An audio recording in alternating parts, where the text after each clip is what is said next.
자, 이번에 읽어볼 이야기는 장난 아니게 무서운 이야기 시리즈입니다.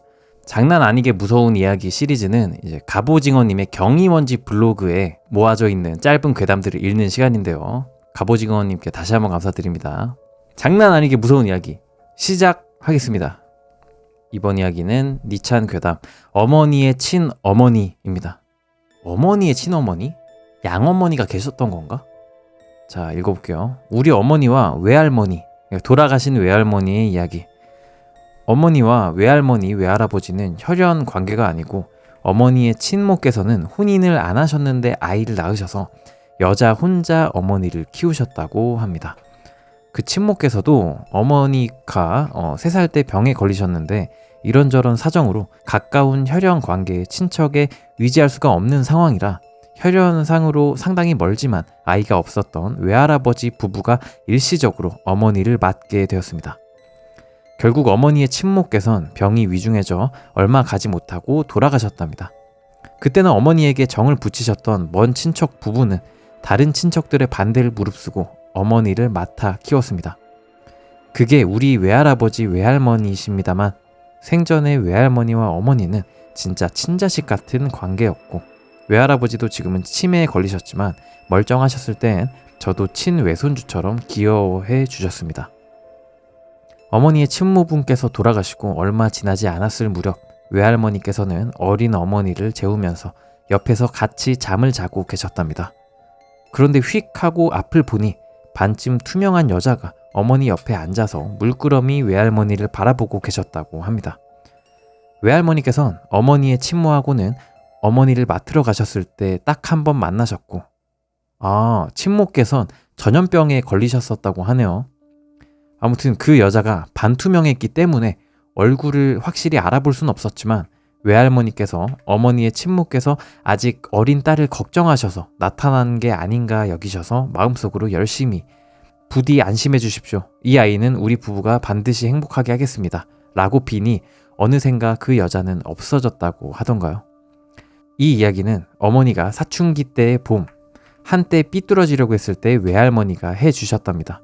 외할머니 입장에서는 너는 친어머니한테도 사랑받는 존재였단다 라고 말씀하시고 싶으셨을 텐데 확실히 어머니는 그 이야기 덕분에 완전히 삐뚤어지지는 않았다고 합니다.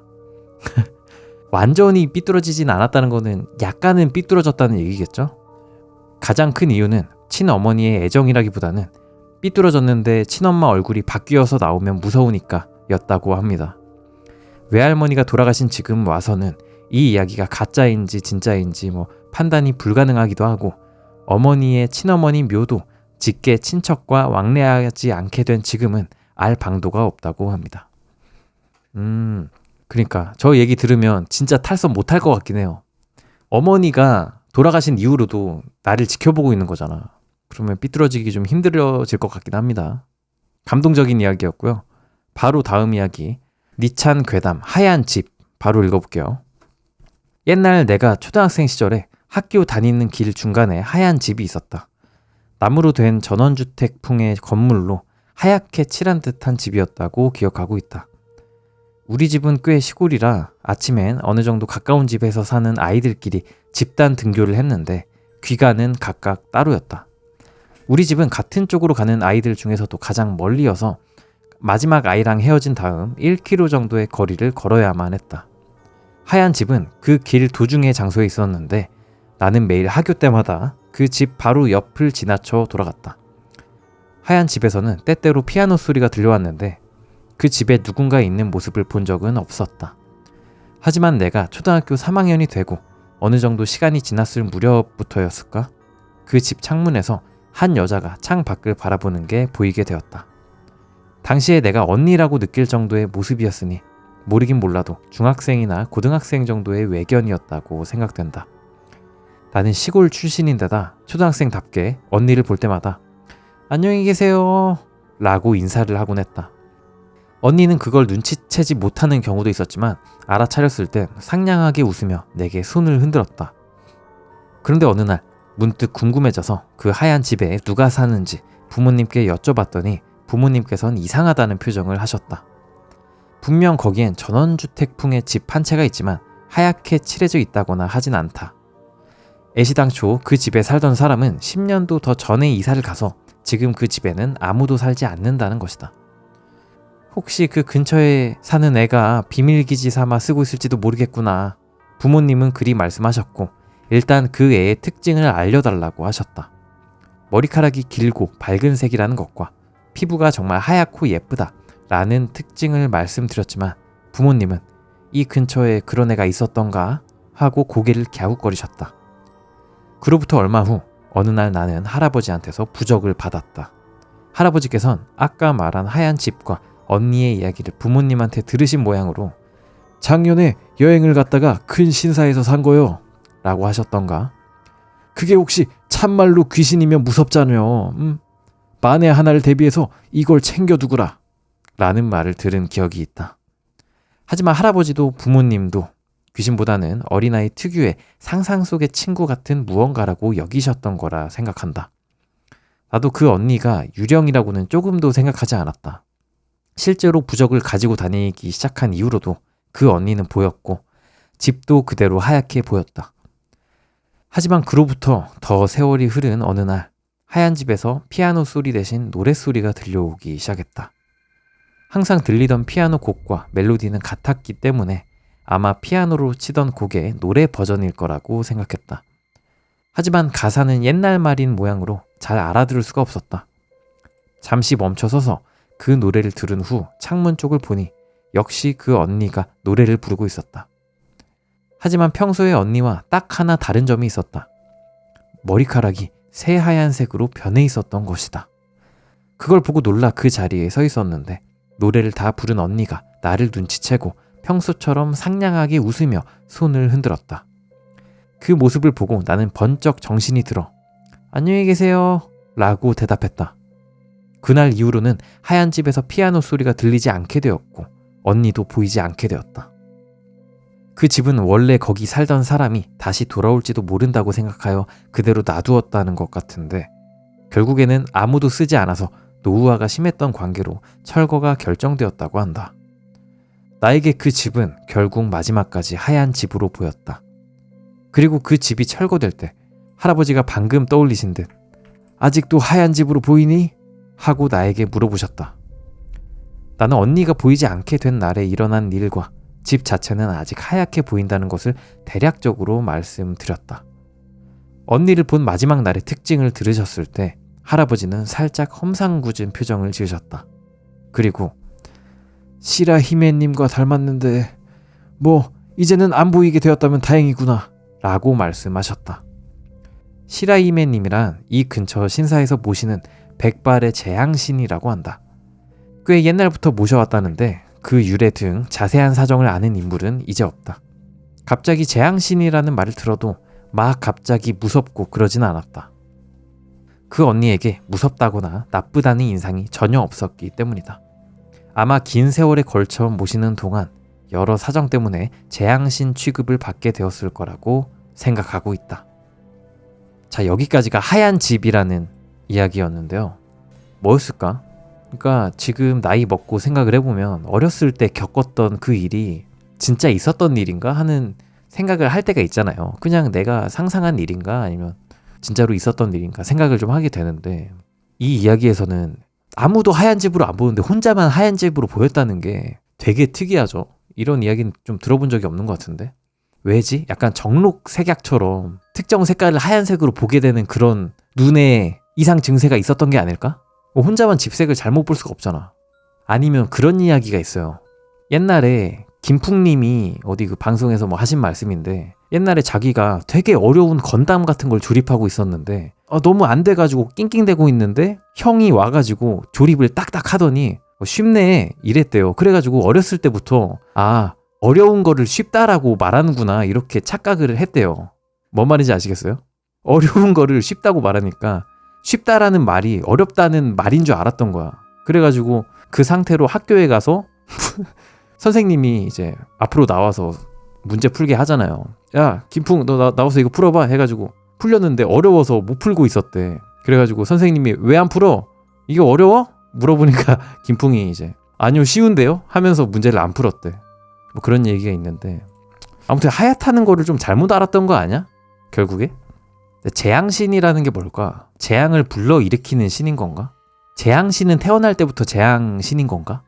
근데 무섭다거나 나쁘다는 인상이 전혀 없다라는 거는 재앙이라는 게 아무래도 인간의 기준으로 봤을 때 재앙이기 때문인 건가? 그냥 별 생각 없이 산 무너뜨리고 그러는, 장난으로 그냥 산 무너뜨리고 막 홍수 일으키고 하는 신인데 인간들이 봤을 때는 그게 재앙신인 건가?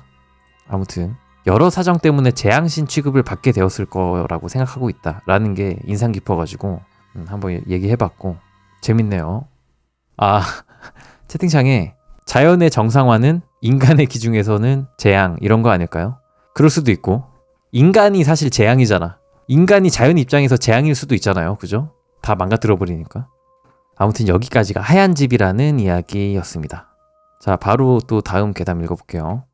다음 니찬 괴담, 야옹이라는 이야기입니다. 야옹이, 고양이 얘기 나오겠네요. 우리 집에는 작지만 뜰이 있다. 사람들은 무서워하며 아무도 이 뜰로 들어오지 않는다. 좀 옛날 얘기가 되는데 어느 날 밤 잠이 잘 안 와서 뒤척이다가 눈을 떠보니 누가 우물 옆에 펌프를 움직이는 소리가 들렸다. 도둑놈이로구만 하고 툇마루의 덧문 사이로 들여다봤는데 당연히 깜깜해서 도둑인지 뭔지 잘 알 수가 없었다. 하지만 뭐 사람 크기면 그림자라도 보이겠지 하고 나는 마음을 다잡고 덧문을 열어 젖혔다. 으악! 하고 비명 소리를 내지른 건 도망친 작은 동물이 아니라 내 쪽이었다. 으악! 나는 갓난아기 때 고양이한테 얼굴을 찍 긁혀 얼굴에 상처를 입은 남자이기 때문에 자그마한 동물들이 정말 싫었다. 다음날 아침에 일어나고 나니 나는 좀 걱정이 되었다. 내가 본 작은 동물의 모습, 그 동물은 갈비뼈가 앙상했던 것 같은 느낌이 들었기 때문이다. 아니, 잘못 본 게 틀림없어 라고 생각을 하려 했지만 내가 싫다고 해서 확인도 안 해보고 내버려둘 순 없지 하고 나는 또 며칠 밤 동안 대기를 타보았다. 상당히 오래 마당에 오지 않아서 다시 일찍 자는 생활로 돌아간 지 며칠 지난 날 밤에 나는 다시 잠에서 깼다. 예감 비스무리한 걸 느끼며 툇마루 쪽으로 가보니 지난번에 왔던 작은 동물이 펌프에서 넘친 물을 찰박찰박 마시고 있었다. 속으론 우와 하고 외치고 있었지만 나는 조용히 움직였다고 생각한다. 부엌에서 준비한 먹이를 가지고 툇마루로 나가보니 꼴깍꼴깍 배를 울리던 녀석이 싹 하고 귀를 세우며 이쪽을 보았다. 먹이의 냄새엔 민감한가 보다. 이쪽은 그런 조그마한 동작에도 가슴이 철렁했지만 그렇다고 얼른 죽었으면 할 정도로 싫은 것도 아닌지라 나는 마지못해 툇마루 아래로 내려가 뜰의 징검돌 위에 캣푸드를 놓아봤다. 담장 옆에 덤불에 숨어있던 고양이가 포기하고 모습을 드러낸 것은 나의 접근에 겁먹어서 거기 틀어박힌 지 몇십 분이 지났을 무렵이었다. 기다림에 지친 내가 먼저 내일 일하러 가야 되는데 그냥 잘까? 하는 생각을 했을 때 즈음이었다. 그날부터 작은 동물이 싫은 나와 사람을 싫어하는 고양이의 기묘한 사육 관계가 시작되었다. 고양이한테 이름을 지어주려는 생각도 없었던 나는 이상하게도 먹이가 떨어지는 일이 없도록 사두었고 사람을 보면 도망가 숨는 고양이도 어쩔 수 없이 각오를 한 다음 먹이만 쏙 빼먹는다. 뭐 둘이서 이런 느낌이었는데 어쩐지 서로를 존중한다는 듯한 거리감으로 접하고 있었다. 딱 한 번 그 고양이가 야옹 하고 우는 걸 들은 적이 있다.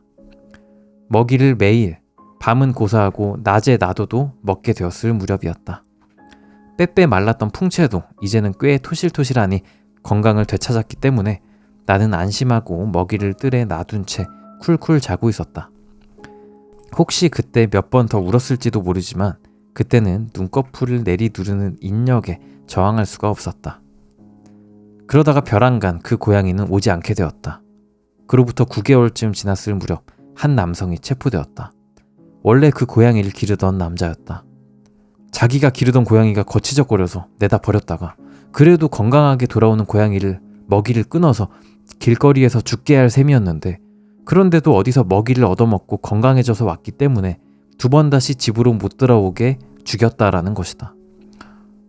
분노로 얼굴이 새빨갛게 달아오른 것은 아마 이게 인생에서 처음이자 마지막이었을 것이다.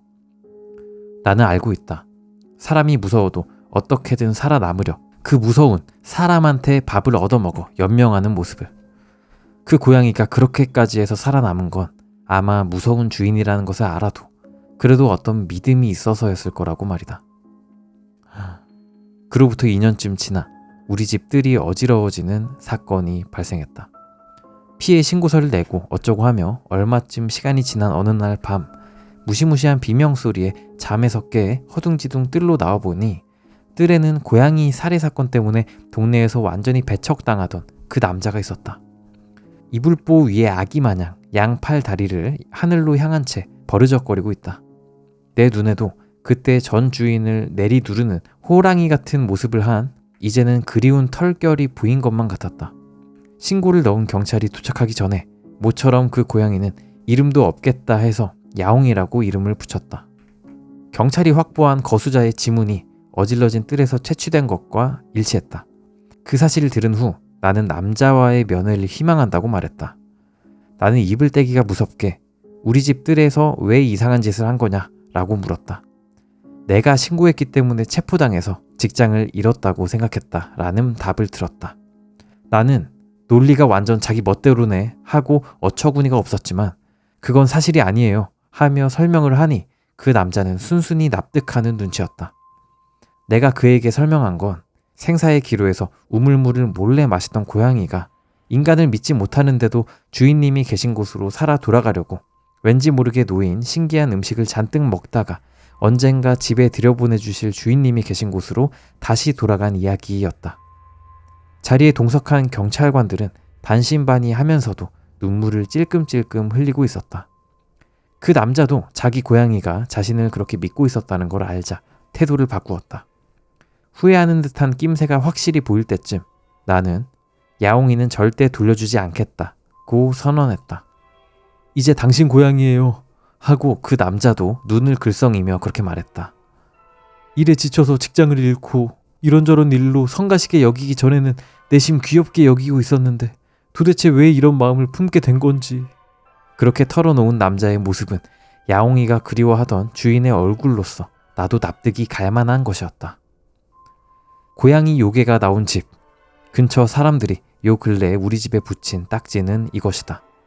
내가 야옹이를 위해 매일 빼먹지 않고 이제는 먹을 수도 없는 고양이 먹이를 뜰에 두기 때문에 그럴듯하게 소근거리던 소문은 언제부터인지 내가 고양이 요괴에 겁을 먹어서 이런 짓을 한다 라고 변했다. 그 덕에 사람을 쫓아낼 필요도 없어서 우리 집은 조용하다. 가끔 툇마루에 앉아있으면 문득 차가운 기운이 허벅다리 위에 올라온다. 토실토실 동그랗게 건강한 시절의 털결 같아 보이지만 이제는 생기가 없다. 죽었을 때의 모습일까? 목이 부러져 있다. 나는 잠깐 동안 이런 생각을 했다. 혹시 이게 환각이라면 그걸 자각하면 이제 더는 보이지 않게 되는 게 아닐까? 그게 무서워서 꽤 오랜 시간 물어보지 못했지만 지난번의 사건과 관련된 경찰관에게 야옹이의 사인을 물어봐서 목이 꺾여 죽었다고 확인을 할 수 있었다. 그 후에도 야옹이의 망령은 가끔씩 나타나준다. 살아있었을 때 쓰다듬어 보고 싶었지만 손을 뻗어도 당연하다는 듯 통과할 뿐이었다. 살아있었을 때 쓰다듬을 수 있었다면 야옹이는 우리 집 고양이가 돼서 죽는 일이 없었을 텐데 하고 가끔 그리 생각한다. 그 경험을 통해서 나에게는 한 가지 공포가 생겼다. 그 후에 원래 주인이랑 자세한 이야기를 할 기회가 생겼을 때 느낀 점이다. 원래 주인은 아기 고양이 때 지인한테서 입양받은 야옹이가 귀여워서 어쩔 줄을 몰랐다고 한다. 하지만 그는 처음 직장을 잃고 1년 가까이 다음 취직에 어려움을 겪고 있었던 모양으로 그 과정에서 사랑이 증오로 바뀌었다는 것이다. 내려만 가는 적금과 통장 잔고, 달성해야만 하는 전략 목표. 태평스럽게 먹이를 조르기만 하면 생활이 가능한 고양이와 자기를 비교하게 되면서 점차 제정신을 잃게 되었다고 그는 말했다. 그는 집에서 내쫓은 건 마지막으로 남은 양심이었다며 눈물을 흘렸다. 하지만 실수령액 120만 정도의 직업으로 어떻게든 근근히 생활을 꾸려가던 무렵에 볼 때마다 살이 쪄서 건강해지는 고양이의 모습을 보고 그는 나름대로 무척 화가 났다고 한다. 그러다 어느 날 쓰다듬는 척을 했더니 손살같이 품으로 뛰어들어온 야옹이의 목을 정신을 차려보니 부러뜨려 버렸다는 것이다. 첫 번째 직장도 실직, 두 번째로 우리 집에 적반하장 격으로 쳐들어왔을 때도 실직. 매일 살아갈 양식을 잃는 공포라는 것은 무시무시하다고 생각한다. 사랑하는 고양이를 자기 손으로 죽였다는 죄를 털어놓는 동안 손을 부들부들 떠는 상대의 모습에서 나는 티끌만치도 자기 애완동물을 학대하는 걸 즐기는 그런 사람 같은 인상을 받을 수가 없었다. 나도 결코 실직 따위는 하지 않는다고 장담할 수는 없는 입장이다. 생활할 양식을 얻을 수 없게 되었을 때에도 나는 야옹이가 원하는 상냥한 주인님으로 계속 남아있을 수 있을까? 지금은 다만 그것이 두렵다. 자, 여기까지가 야옹이 이야기였습니다. 마지막에 좀 생각할 만한 거리를 줘가지고 좋았던 것 같은데, 그래도 그렇지 돌아오면 미안하다 하면서 그냥 냅둘 것이지 그걸 목을 이제 비틀어서 죽였다는 게 너무 잔인한데요. 물론 뭐 실수령 120 일본에서 살기 힘들겠죠. 하지만 이렇게 하는 게 말이 되냐고. 그러니까 이 글쓴이 입장에서 그 사람이 막 손을 부들부들 떨고 하는 게 좀 불쌍해 보였겠죠. 그런데 그래도 용납할 수 없는 죄를 지었다 라는 건 좀 변함이 없는 것 같습니다. 근데 사람들도 참 이게 음습하다. 응? 그렇지 않아요? 이 글쓴이 집에 고양이 망령이 있고 글쓴이가 그걸 두려워해가지고 음식을 준다라고 소문이 퍼진 거 아니야. 교토인가? 교토 스타일 아니야 이거? 야옹이 어떡해. 고양이 요괴가 나온 집이래. 맞는 말이긴 한데 너무하네. 아무튼 교토 야옹이 이야기였고요. 감동이 있는 그런 좋은 이야기였네요. 채팅창에 오빤 교토 스타일이라고 하셨는데 웃기네.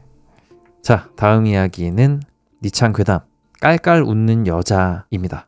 재밌겠는데요? 깔깔 웃는 여자. 상상만 해도 웃기죠? 웃긴 게 아니라 무섭죠? 소름이 돋는달까?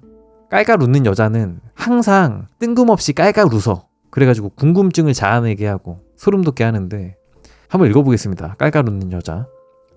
제 전 남자친구는 추고쿠 지방의 산속 마을에 살고 있었습니다. 마을은 총 8군데 정도. 수돗물이 들어오긴 하는데 다들 우물물을 마시는 듯한 물과 공기가 맑은 곳이었습니다. 가을 연휴에 그가 자기 고향을 보러 같이 가자고 했습니다. 그래서 제가 갔더니 마을에서 우르르 사람들이 나와서 잘 때 여자친구가 왔구먼 하고 인사를 해주셨습니다. 뭐랄까 좋은 사람들이구나 하고 생각을 했는데요. 그러다가 이상한 일이 있었습니다.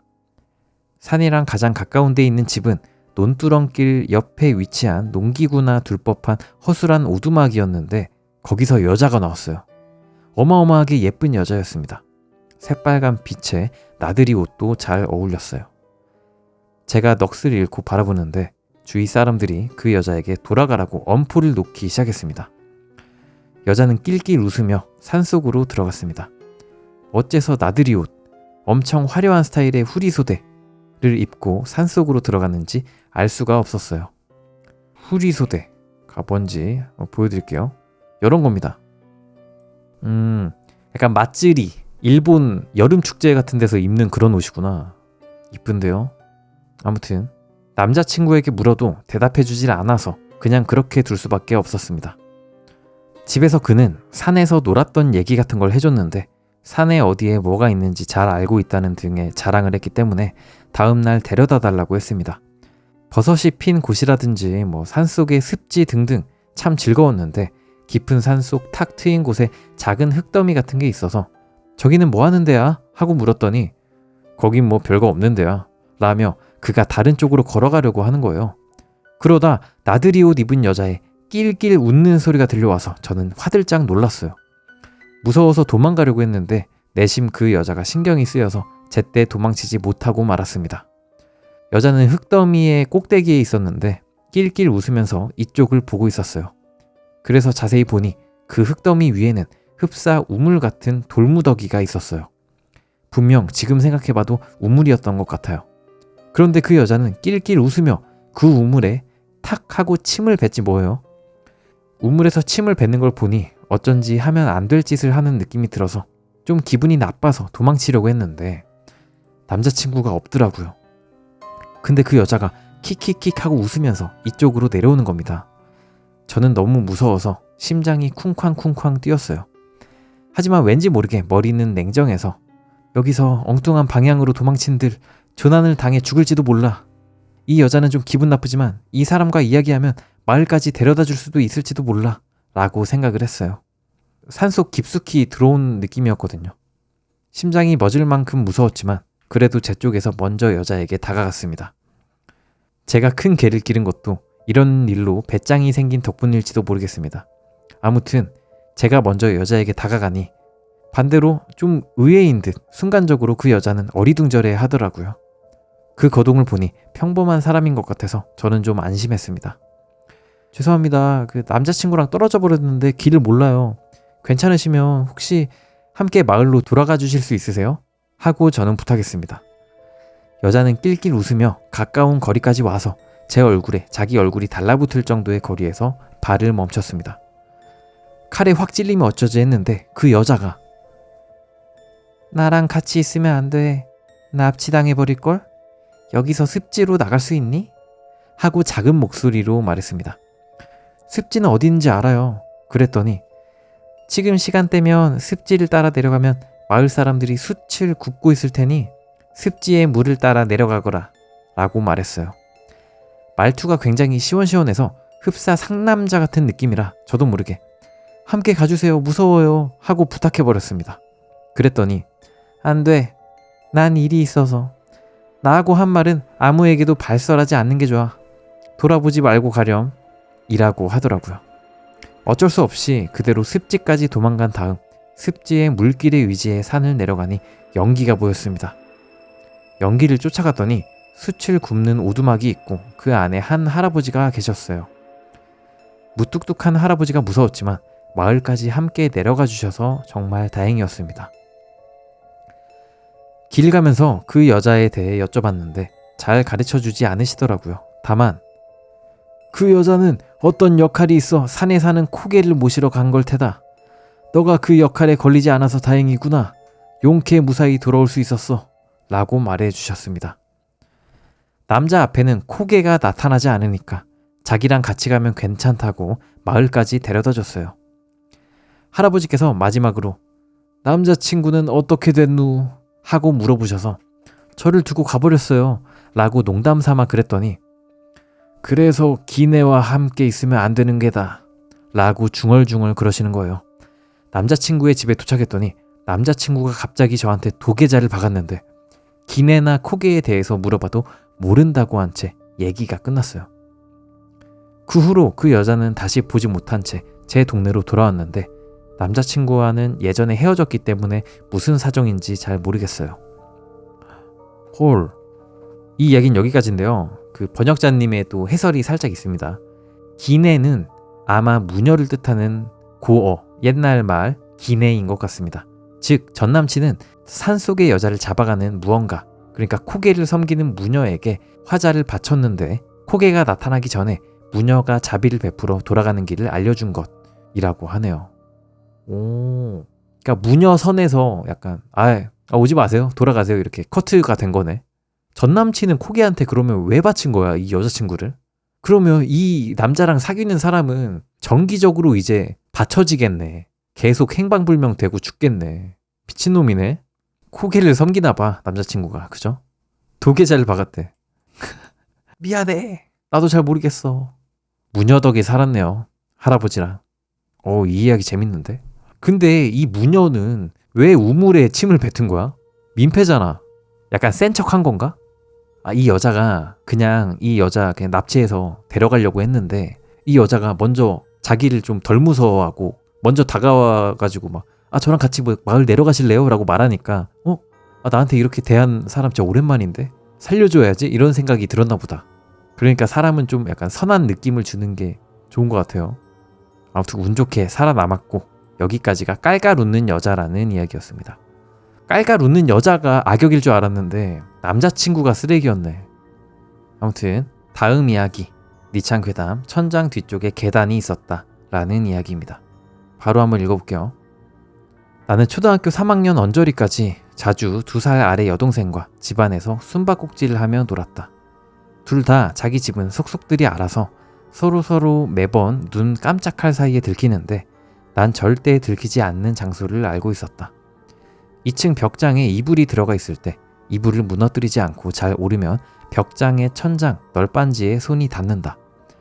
제일 구석의 판은 도마만한 크기였는데 옆으로 제끼면 천장 안쪽을 들여다볼 수 있었다.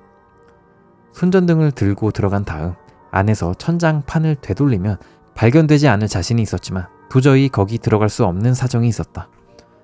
곰팡이가 쓴 듯한 냄새와 먼지, 이상한 벌레가 있을 것도 같은 느낌이 컸지만 가장 큰 이유는 천장 뒤에 계단이 있었기 때문이다. 판자를 젖히고 얼굴을 내민 곳부터 2m 정도 떨어진 거리에 난간이 달린 내려가는 계단이 있었다. 계단 난간에는 신사 같은 데서 불제에 쓰이는 막대기 앞쪽에 있는 주름을 지어 접은 종이, 그런 고헤이 같은 게 많이 매여 있었다. 야, 이런 게 매여 있었다고 하네요. 귀신 오라고 만든 물체 같다. 뭐야 이거? 고헤이가 뭐 하는 건지 한번 알아볼까요? 고헤이, 일본의 전통 종교 신토에서 무녀나 신관들이 쓰는 제례용 도구라고 합니다. 그냥 약간 흔드는 좀 그런 느낌인 것 같아요. 그러니까 일본인들이 신령에게 귀한 것을 바칩니다라는 그런 뜻을 가진 물건이라고 하네요. 이 옷감을 바칩니다, 이런 느낌. 아무튼 천장에 계단 난간에 고헤이 같은 게 많이 매여 있었다. 상체까지 내밀어 손전등을 비추니 아래로 내려가는 계단 디딤판까지 제대로 보였다. 아까 말했던 이유에 또 천장 뒤에 있는 계단이 도대체 왜 있는지 모르겠는 점, 좀 섬뜩한 느낌도 있어서 한 번도 들어가지 않았다. 부모님께 몇 번 그거에 대해서 물어보려고 했지만 그 이야기를 여동생이 듣고 숨었다가 찾을 자신이 없었고, 그래서 숨바꼭질에 지면 속상할 것 같았기 때문에 아무에게도 묻지 않고 나 자신만의 비밀로 해뒀다. 내가 중3이 됐을 때 나와 여동생의 방을 만들기 위해 리모델링을 해서 벽이나 천장을 떼어내는 공사를 했는데 그때 어물어물 확인했더니 계단 같은 건 없었다. 잘 생각해보니 거기 계단이 있을 리가 없었다. 천장 위에 계단이 있었다면 침실로 반드시 연결될 터였으니 말이다. 리모델링 후에는 침실이었던 자리에 여동생의 방이 생겼고 벽장은 옷장이 되었다. 물론 뒤로 들리는 천장판도 고쳐져서 지금은 천장 안을 들여다볼 방법이 없다. 나는 지금 대학교 4학년인데 리모델링 할 때 동생 방이랑 같이 2층에 만들어진 내 방의 옷장을 열었다.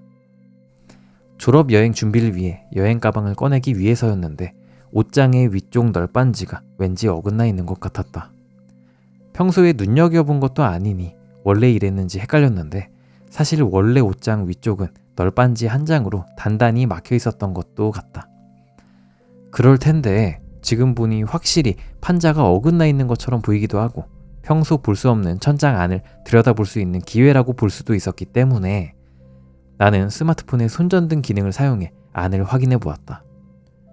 얼굴을 내민 위치로부터 5m 정도 앞에 동생 방 옷장 앞쪽에 계단이 보였다. 단숨에 어릴 적에 똑같은 걸 봤던 기억이 되살아났고 다들 한 번쯤 들어봤을 법한 오컬트 이야기 등등이 떠올라 겁이 난 나는 곧바로 판을 되돌려 놓고 부모님에게로 갔다. 무슨 헛소리야 라거나 그럴 리가 없잖아 라고 부모님이 전혀 진지하게 들어주질 않으셔가지고 분한 나머지 인증샷을 찍으러 다시 한번 천장 뒤로 얼굴을 내밀었더니 계단에 기역자도 없었다. 부모님께선 내가 실없이 거짓말을 했다고 생각을 하시는 것 같아서 아무리 상세하게 말해도 믿어주시질 않는다. 여기까지가 천장 뒤쪽에 계단이 있었다라는 이야기였습니다. 뭐였을까요? 근데 이런 히든 장소를 찾는 게 진짜 재밌어. 제가 그 큰 집이 있거든요. 큰아버지 집에 이제 명절 때마다 가고 그랬는데 어디 방 하나에 철제 문 같은 게 있는 거야. 보통 문이 다 그 나무로 제작이 되잖아요. 근데 벽에 어떤 큰 철제 문이 있는 거야. 열고 들어갔는데 그냥 텅 비었어. 그냥 콘크리트 그냥 있고 아무것도 없는 거예요. 그래서 되게 무서웠던 기억이 있습니다. 근데 만약에 열었는데 계단이 있었다? 이러면 나 같으면 무조건 가봤을 것 같긴 한데 뭐였을까요? 고헤이 같은 게 매여 있었다라는 걸 보면 모르겠습니다. 모르겠고 그냥 귀신 아니었을까? 고헤이가 아니라 백발의 여자가 아니었을까 싶기도 하고 잘 때는 겁쟁이라 못 갔을 것 같은데 이걸 왜 안 가냐. 가끔 열리는 이벤트 같은 건데. 아무튼 여기까지가 천장 뒤쪽에 계단이 있었다라는 이야기였습니다. 자, 다음 이야기는 깊은 산속 댐에서 멈춘 차입니다. 경비 일을 하고 있었을 무렵 도로교통 유도일로 야근을 했었지. 장소는 산속 댐이었는데 새벽 3시쯤 차가 왔는데 마주오는 차가 없어서 그대로 보내려 했더니 차가 그 자리에 멈추더라고. 그러더니 중년 남자분이 차에서 내려서 10살쯤 되는 아이가 여기를 지나가지 않았나요? 라고 물어보시던데 시간도 시간인데다 거긴 깊은 산속이라 가까운 곳에 민가도 없고 있는 건 버블 때 지어진 호텔의 폐허뿐이야. 나는 깜짝 놀라서 일단 그분도 아이를 보시고 말씀하시는 건지 확인한 다음 못 봤는데요? 라고 했더니 그래요? 라고 하시곤 유턴해서 돌아가시는 거야. 그 후 아침에 일이 끝나고 돌아오는 길에 폐허가 된 호텔 옆을 지나는데 거기에 한밤중에 멈췄던 차랑 똑같은 차가 서 있었어. 소름이 끼치더라고. 뭐야 그래서 이 중년 남자분이 어린 아이를 납치했다가 놓쳐가지고 그렇게 물어본 건가? 아니면 이 폐허가 된 호텔 옆에 있는 차도 이렇게 낡아서 버려진 채로 있었다든가 이러면 어제 본 그 남자가 귀신이었던 건가? 뭐 그런 생각을 했을 수도 있고.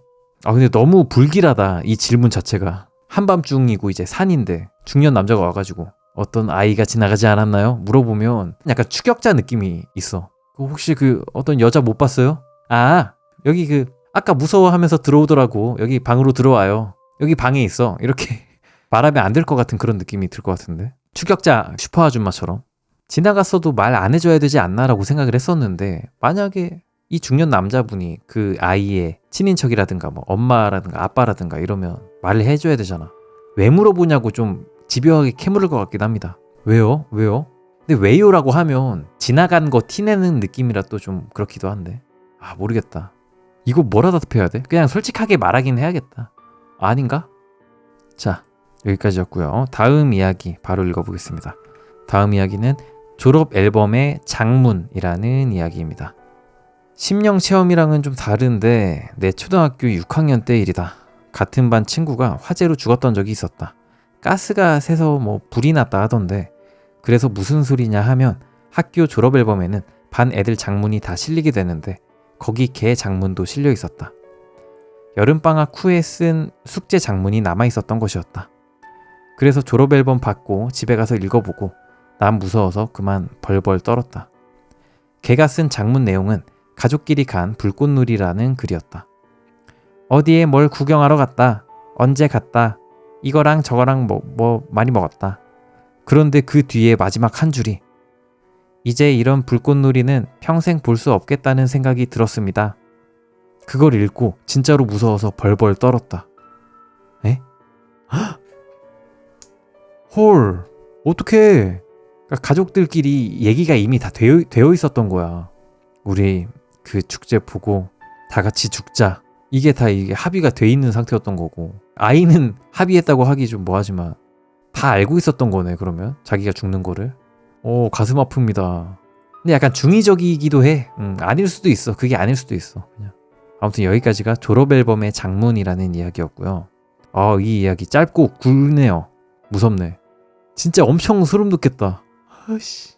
자, 다음 이야기도 짧고 굵을 것 같네요. 다음 이야기는 현관에서 손을 흔들고 있었다 입니다. 초등학교 때 딱 한 번 그런 경험을 한 적이 있었어.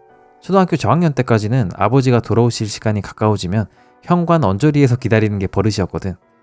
그래서 늘 그랬듯이 아버지의 귀가를 현관에서 기다리고 있었는데 모르는 남자가 문 건너편에 서서 이쪽으로 손을 흔드는 거야. 불투명 유리 면적이 큰 문이었기 때문에 복장이나 키는 보이더라고. 그저 그 빛 비치면 이제 다이아몬드 형태로 나타나는 좀 그런 거였나 보다.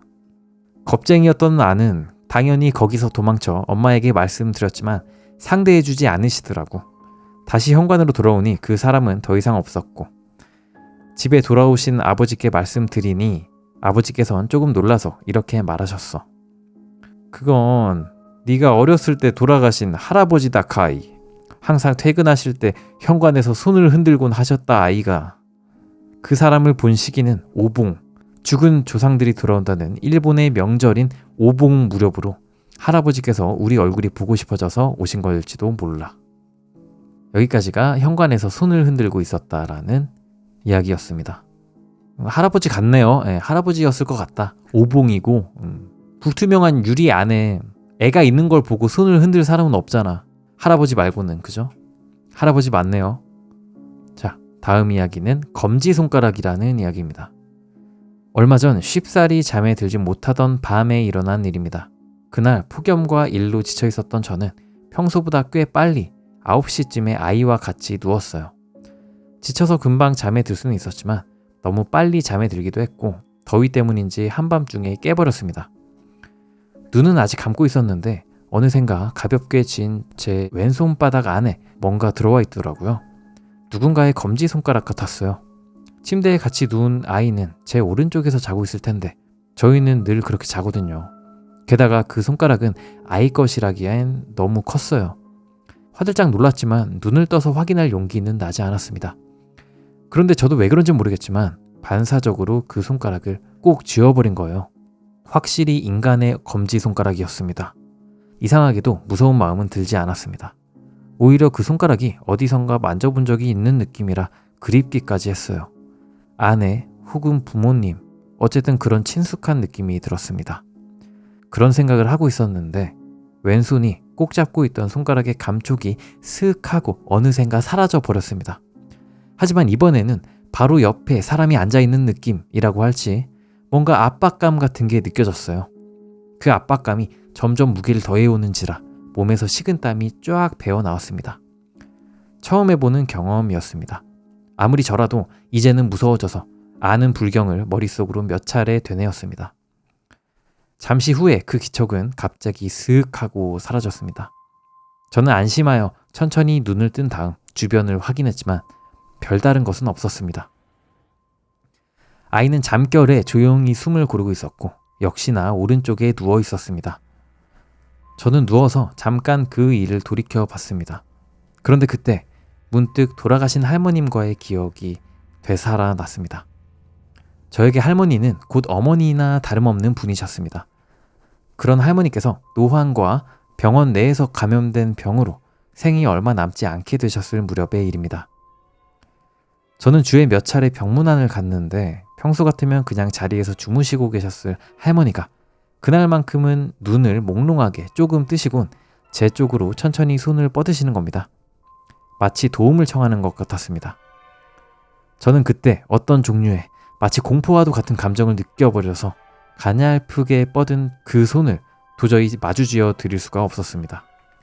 그 일이 있고 얼마 후에 할머니께서는 돌아가셔서 저는 그날 일을 좀 후회한 기억이 있습니다. 저도 감상적이라는 생각은 들지만 어쩌면 아까 쥔 손가락은 할머니 것일지도 라고 생각하니 눈물이 납니다. 슬프네요.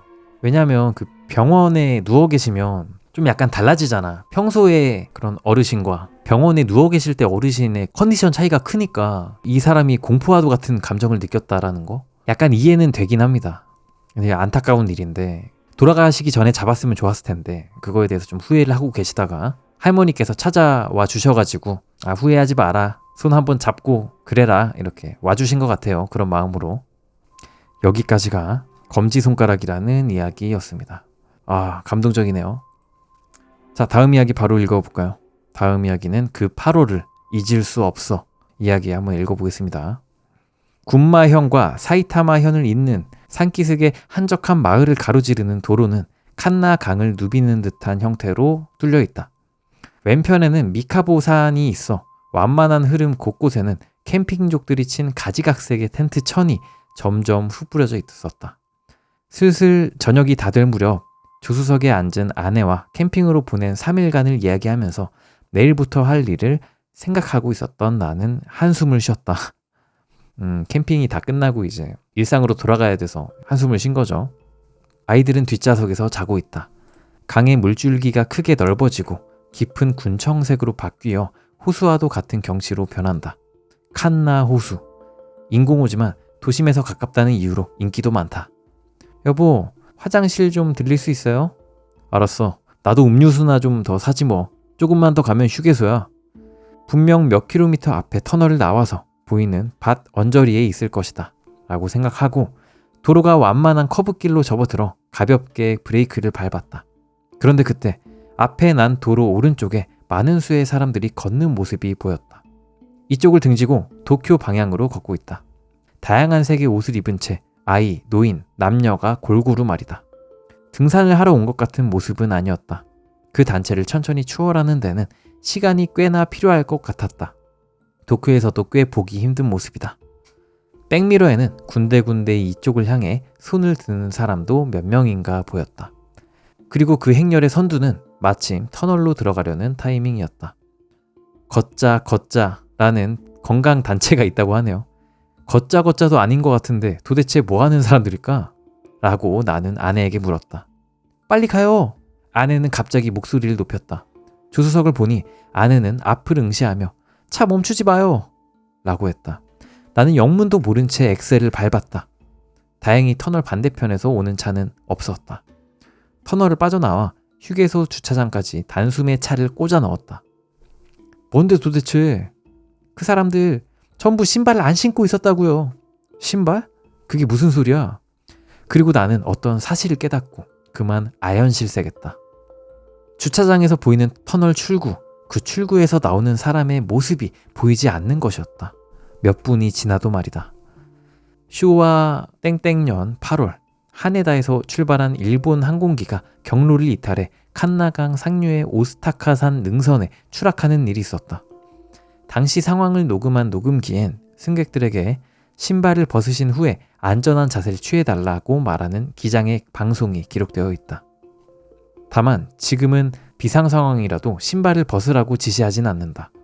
아 근데 왜 신발 벗어야 돼요? 비행기, 사고, 신발 벗기. 신발을 벗어야 돼? 아, 이게 신발 벗는 이유가 안전 탈출을 위해 필수적이라고 하네요. 그 비상 슬라이드 타잖아요. 비행기 옆에 문 열고 그 미끄럼틀 해가지고 이렇게 내려가잖아. 그때 신발을 신고 있으면 슬라이드를 찍거나 미끄럼이 더 심해질 수가 있어가지고 신발을 벗는 게 후에 탈출을 위해 안전하다고 하네요. 몰랐네. 채팅창에 비행기 탈 때 신발 벗는 거 몰라요? 라고 하셨는데 진짜요? 아무도 안 벗던데. 칸나오 근처에서 히치하이킹을 하는 사람을 태워선 안 된다. 특히 신발을 신지 않은 사람은 말이다. 10년 전에 그 8월에 있었던 일, 돌아가고 싶었던 거구나. 살던 집으로. 여기까지가 그 8월을 잊을 수 없어라는 이야기였습니다. 그죠? 전에 그 일본 항공 1, 2, 3편 추락 사고는 되게 유명한 일입니다. 일본에서. 되게 많이 죽었던 걸로 기억을 하는데 승객이 505명, 승무원 15명, 전원 사망이라고 합니다. 이제 거의 다 돌아가신 거죠. 정말 그 일본의 최악의 항공기 사고라고 칭해지는 정도의 그런 사고인데 그 사고와 연관된 괴담이었습니다. 채팅에 비행기 출발할 때 다 같이 박수 치는 것도 모르겠네. 치긴 하죠. 저도 칩니다. 승무원분이 자 그러면 26 시작하겠습니다 하면 와 고마워요 기장님 감사합니다 이거 박수 치잖아. 박수는 쳐. 근데 신발은 안 벗고 탄다 이거지. 예. 신발 벗는 건 진짜 유명한 농담이고 박수는 진짜 침. 근데 자 아무튼 여기까지 그 8월을 잊을 수 없어라는 슬픈 이야기였습니다. 자 다음 이야기는 니창 괴담 미루나무와 머리뼈라는 이야기입니다. 도내의 어느 고등학교에서 소소한 괴담이 유행한 적이 있었어요.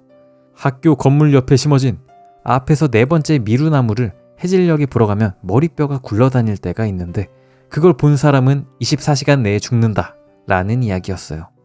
괴담을 진짜로 믿고 거기 접근하지 않는 학생, 재미삼아 보러 가는 학생 등 반응은 제각각이었는데 실제로 몇 번 보러 간 학생이 아무것도 보지 못한 것도 있고 해서 한 달쯤 지나니 이런 괴담은 어디에나 떠도는 뜬 소문 정도로 잊혀져 가고 있었죠. 그러던 어느 날 야구부의 H군이 미루나무 쪽으로 날아간 공을 잡으러 갔을 때였습니다. 공을 잡으러 가고 채 1분도 지나지 않아 H군은 낯빛이 확 바뀌어서 모두가 있는 곳으로 돌아왔습니다. 선배가 얘기했습니다. 야 H 너 왜 그래? 공 못 찾았냐? 그런 얘기 할 때가 아니에요 선배.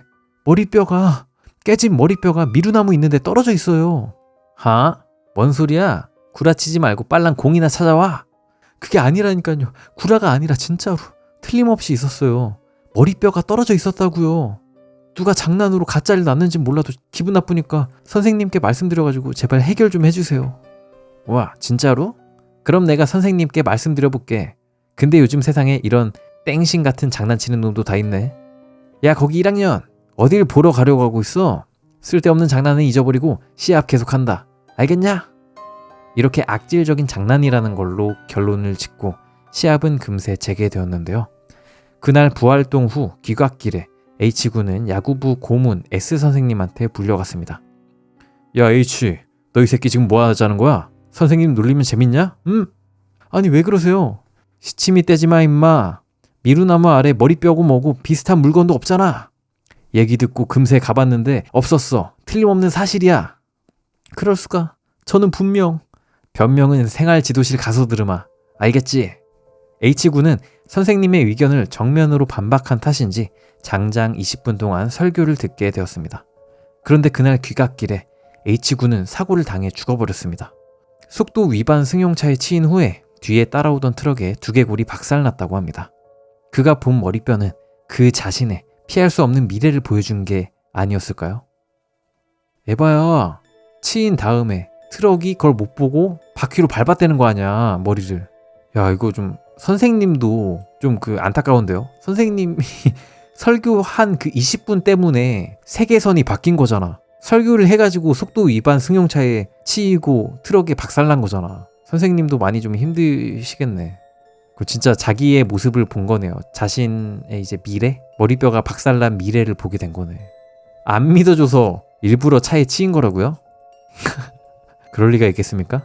아무튼 여기까지가 미루나무와 머리뼈라는 이야기였습니다. 자, 다음 이야기는 가벼운 지적장애가 있는 A라는 이야기입니다. 초등학생 시절 반에 가벼운 지적장애가 있는 A라는 아이가 있었다.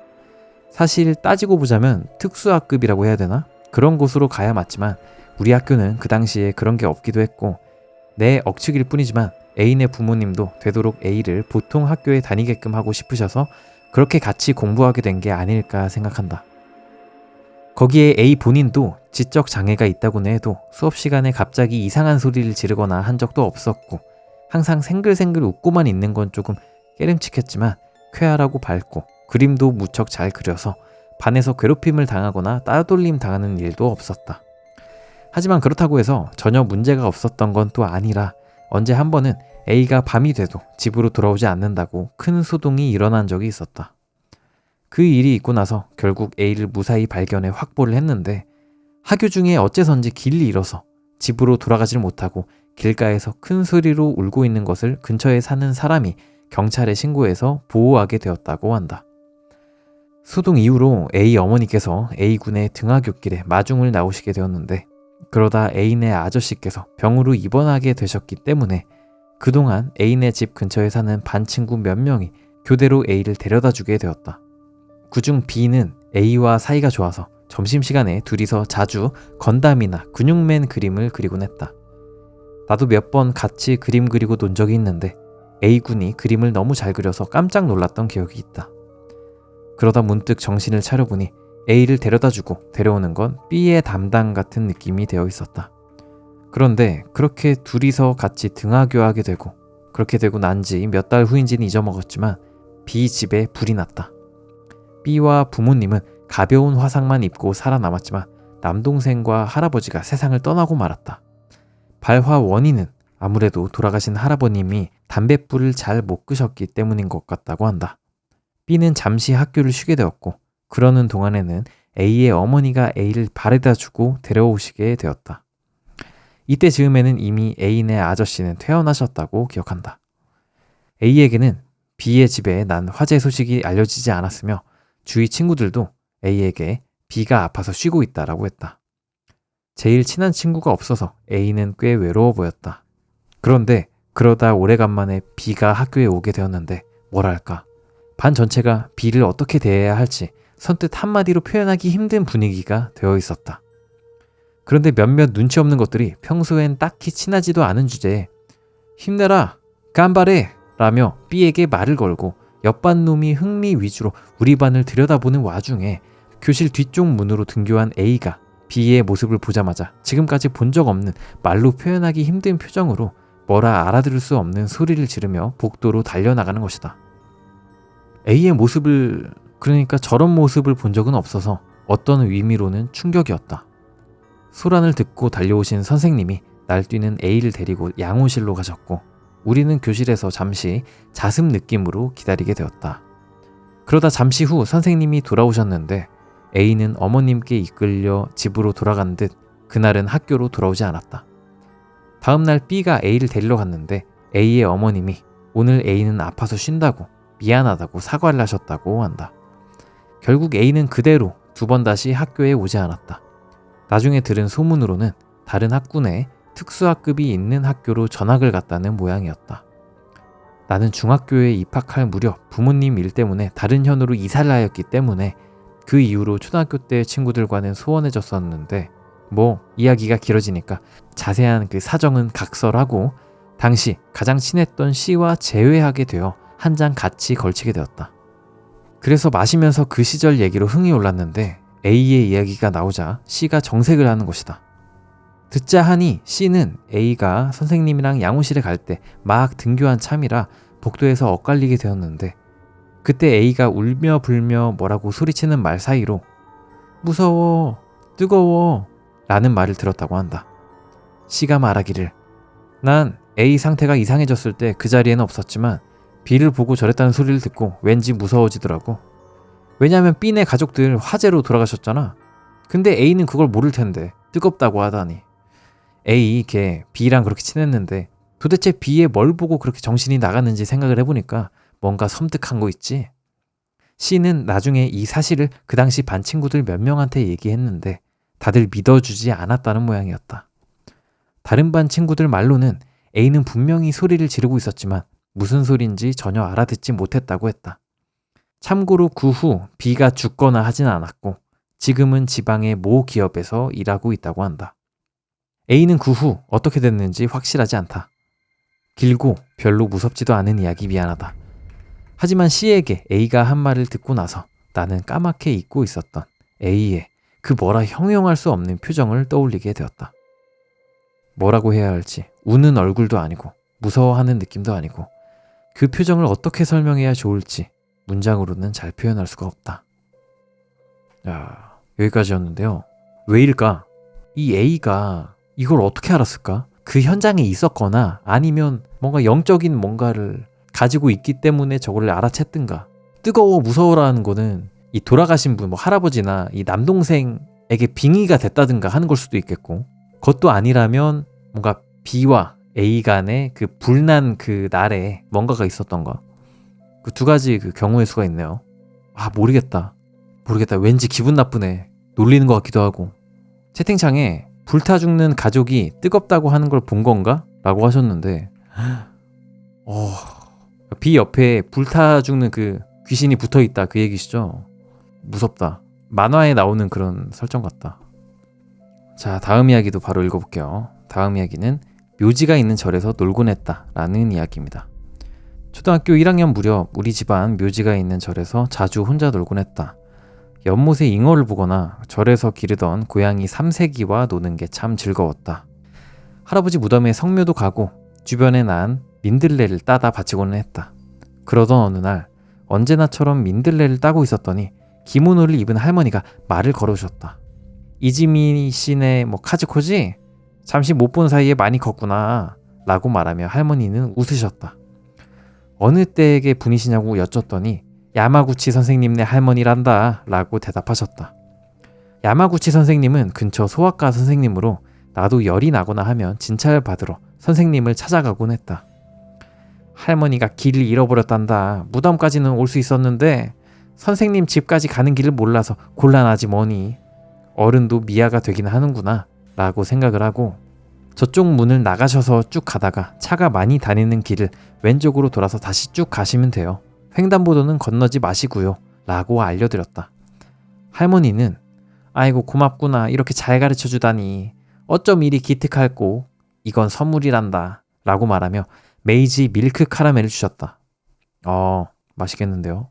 메이지 크림 카라멜 2016년부로 제조가 중지되어 지금은 구할 수 없다고 한다. 먹어보고 싶었는데 사라졌구나.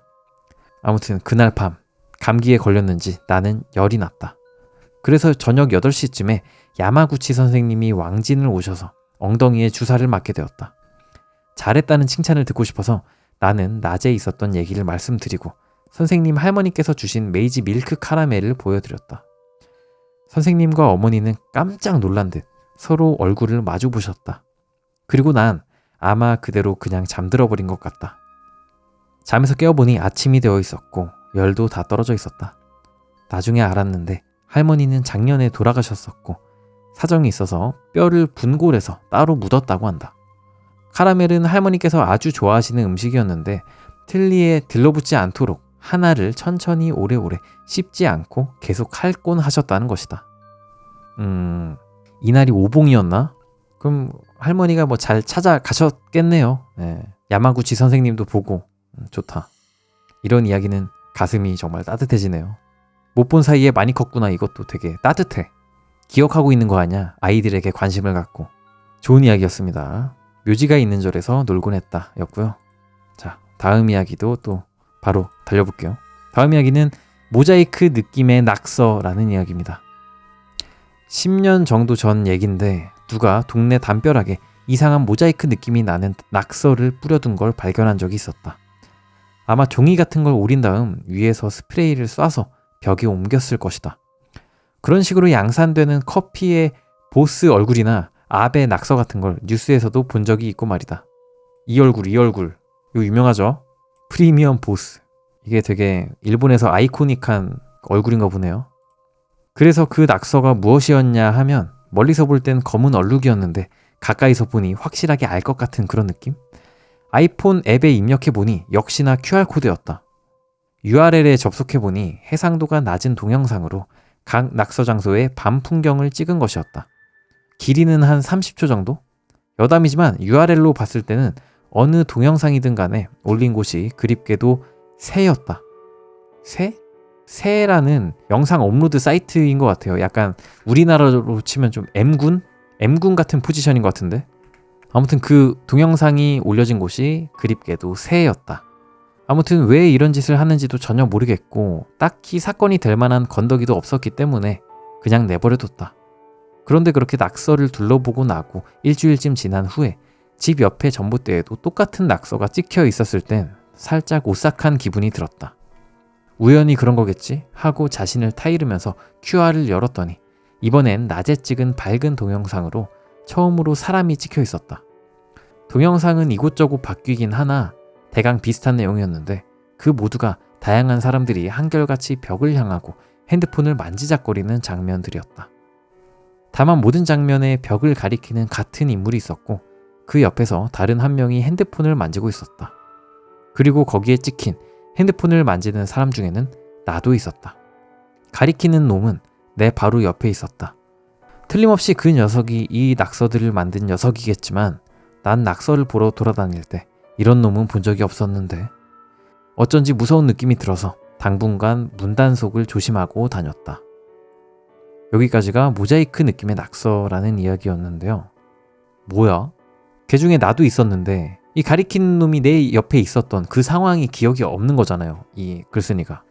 QR을 찍어본 사람들이 이제 다음 영상에 출연하게 되는 좀 그런 느낌인 건가? QR코드 보이면 왠지 찍어보고 싶잖아. 왜냐면 QR코드 안에 내용이 있을 텐데 그 내용을 그냥 QR코드만 봐서는 알 수가 없잖아요, 우리가. 좋은 어그로인 것 같다. QR코드는 궁금증을 불러일으키는 좋은 어그로다. 그런 생각이 듭니다. 채팅창에 또 이런 의견도 있네요. 나만 사람이고 나머진 영가일 듯. 영가를 보여주는 QR. 약간 AR인가? AR 예술인가? 아무튼 여기까지가 모자이크 느낌의 낙서라는 이야기였습니다. 자, 다음 이야기입니다. 애견샵에 갈 때마다 생각나. 바로 읽어볼게요. 초등학교 3학년 때 이야기. 나 혼자 애견샵에 강아지를 보고 있었는데 갑자기 옆에 있던 모르는 아주머니가 이 강아지 참 귀엽구나. 갖고 싶니? 라고 말을 걸어오셨어. 그래서 일단 네 라고 대답을 했더니 그 아주머니가 갑자기 웃기 시작하지 뭐야. 그래서 뭐야 기분 나빠 기모찌 와루이 라고 생각하고 있었는데 지금까지 보고 있던 강아지가 갑자기 몸을 경련하기 시작을 하더니 그대로 점원이 어디론가 데려가 버리더라고. 그러니까 그 아주머니가 갑자기 정색을 하더니 아쉽겠구나 죽어버렸단다 하고 내뱉고는 가게에서 사라져버렸어. 지금도 애견샵에 가면 그 아주머니 생각이 나서 좀 오싹해. 뭐야 매그니톤가봐. 내 아이가 우와 귀엽다 하고 있으니까 짓밟아버린 거죠. 그 마음을, 순수한 마음을. 너무 충격적인데 이거는? 사페 능력자 아줌마였네요. 못 사갑니다. 왜 저러는 거야 진짜? 힘을 가지면 좀 그렇게 되나? 자, 다음 이야기는 마을에 있는 우물입니다. 귀신 얘기랑은 좀 달라서 별로 무섭지 않을지도 모르지만 한때 무직 백수쉐기였던 나를 걱정하신 삼촌께서 일자리를 소개해 주신 적이 있었다. 아버지 고향 쪽 시골의 건축업 관련 일로 삼촌 댁에서 지내도 되고 회사 기숙사에 들어가도 되니까 빈손으로 오라는 말씀을 듣고 마침 모아둔 돈도 바닥났던 나는 부랴부랴 그리로 향했다. 몸을 써가며 작업하느라 힘들었지만 일은 꽤 즐거웠다. 그런데 그러던 어느 날 삼촌이 이번에 각 우물을 메워야 하는디 아마 이 일도 네가 맡겠지 싶다 라고 말씀하셨다. 각 우물이란 이미 아무도 쓰지 않은 채 뚜껑만 닫힌 우물로 듣자 하니 아무래도 얼마 전 친척집에 놀러온 아이가 행방불명이 됐는데 우물을 들여다보다가 떨어지기 직전에 발견되어서 이 우물이 위험하지 않냐는 얘기가 나와서 메워버리기로 했다고 한다. 그리고 실제로 내가 속한 그룹, 회사가 몇 개의 그룹으로 나누어져 있다. 아무튼 내가 속한 그룹 쪽으로 그 일이 들어와서 사전조사 준비도 우리가 하게 되었다. 우물도 그냥 흙을 넣어 메우기만 하면 되는 게 아니라 사전조사가 필수적임. 아무튼 그래서 그 조사를 위해 우물 안을 확인해 봤는데 안에서 뼈가 여러 개 나왔던 것이다. 물에 들어가 있던 탓인지 뼈는 전부 하얗고 깨끗했고 TV에서 자주 보는 발굴된 뼈처럼 갈색으로 변색되진 않아 있었다. 두개골만 해도 여러 개가 나와서 작업 현장에선 큰 소동이 일어났다. 곧바로 경찰에 연락해서 일시적으로 공사는 중단. 잠시 후 이장님이나 마을 어른들도 우물로 오신 후 뭐라 이야기가 시작되었기 때문에 우리는 그냥 그대로 돌아갔다. 다음 날 당분간은 다른 일 하려나 라고 생각을 했는데 아무 문제 없이 작업은 재개되었다. 아니, 재개는커녕 사전조사를 관두고 우물을 그대로 매립하게 되었다. 현장에 가보니 경찰도 없이 촌장님과 청년단 아저씨가 몇 분 계셨는데 그분들이 우리 작업을 지켜보는 가운데 물 빼기 그리고 매립 작업을 하게 되었다. 그거 아마 없었던 일로 하신 거겠지. 바다에 인접한 작은 마을이라 사람이 실종되면 아마 큰 난리가 날 테니까. 어디 멀리서 버리러 온 건가? 아니, 하지만 저런 마을 가운데에 있는 우물을 멀리 사는 사람이 알 리가 없는데 말이지. 그럼 도대체 언제 누가 시체를 버린 거지? 라고 지금도 여러모로 생각이 들곤 한다. 여기까지가 마을에 있는 우물이었는데요. 분명히 범인은 마을 사람 중에 있는데 이제 이 마을 사람들은 옛날 일일 수도 있고 아니면 밝혀지면 좀 난처하니까 그냥 이 사건을 묻기로 한 거죠. 이래도 돼? 경찰도 한패인가 보다. 약간 이끼처럼. 촌장이 했나? 마을을 지키기 위해서 학살자가 된 건가? 뭐야?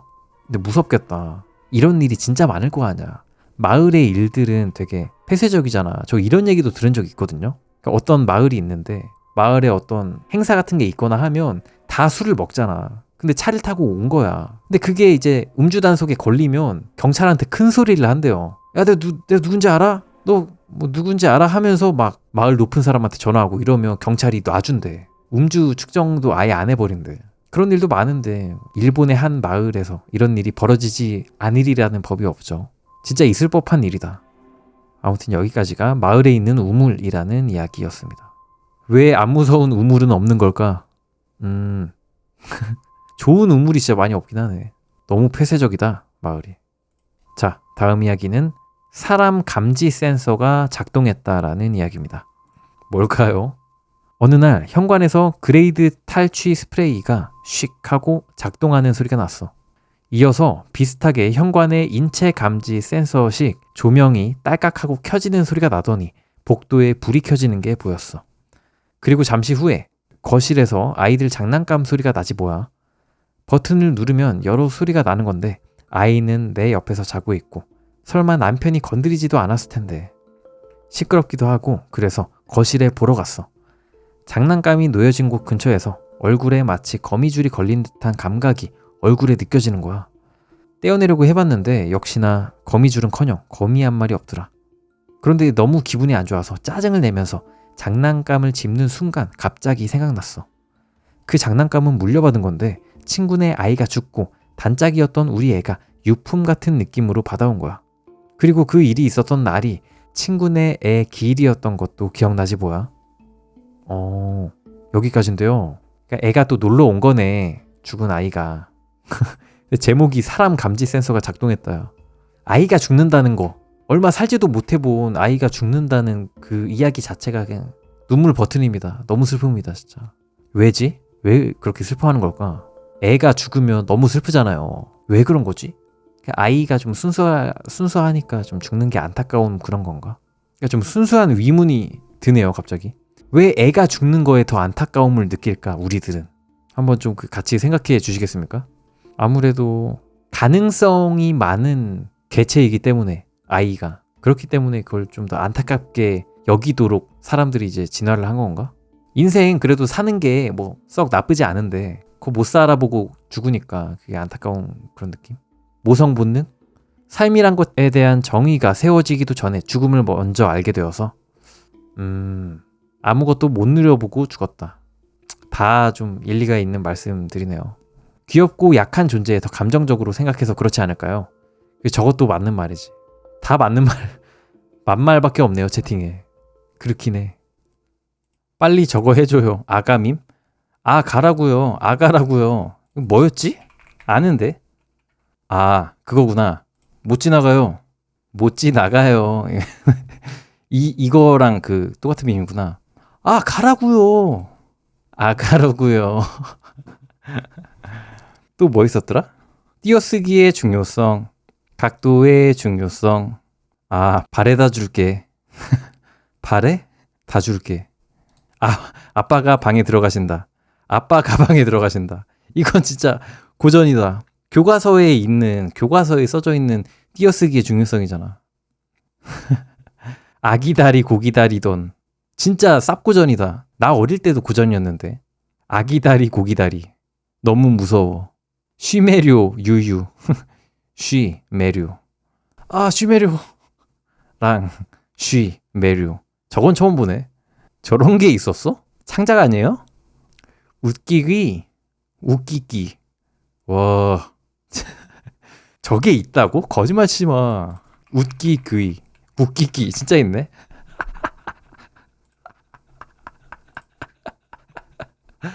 웃기기? 야, 뭐 이런 게 다 있냐. 정말 아이디어 뱅크다, 다들. 서울시 체육회. 아, 저거 유명하죠? 아, 저거 재밌는데. 서울시체육회. 육회만큼 유쾌한 시체 육회 워크샵 후기. 이렇게 보니까 진짜 무서워. 개 무서워. 시체 육회 같잖아. 시체육회인데. 이거 봐.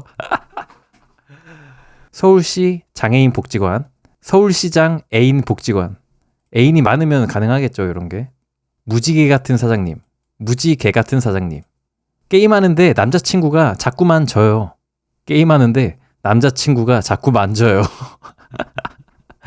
나는 야한 여자가 좋다.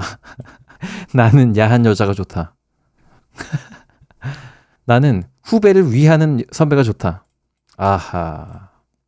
뭐야 이게. 근데 여기서 웃긴 거는 서울시체육회랑 서울시장 애인 복지관이에요. 네. 이건 진짜 웃김. 서울시 장애인 복지관인데 나만 웃겨. 진짜 있을 것 같아서 웃겨. 노잼 엑기스라고요? 제가 누누이 말씀드리지만 노잼잼이라는 게 있어요. 재미없기 때문에 재미없다라는 그 사실이 재미를 만드는 순간이 있다. 그게 노잼잼이다. 아무튼 그 재미없어서 재미있는 그 느낌이랄까? 특급한 마음. 저런 게 있어? 웃기네. 잘 봤습니다. 오늘도 빠짐없이 야한 얘기하기. 저는 명작, 그러니까 소설이라든가 영화라든가 만화라든가 그런 그 창작물에 야한 요소가 들어가 있어야 좀 명작이라고 생각을 해요. 왜냐하면 인간 살아가는 데 있어서 성적인 무언가가 차지하는 비중이 적지 않잖아요. 결코 적지 않은데 그런 모든 그런 감정을 창작물에 넣는 것이 약간 명작이 되기 위한 좀 그 요소 중에 하나가 아닌가 그런 생각을 합니다. 아시겠죠?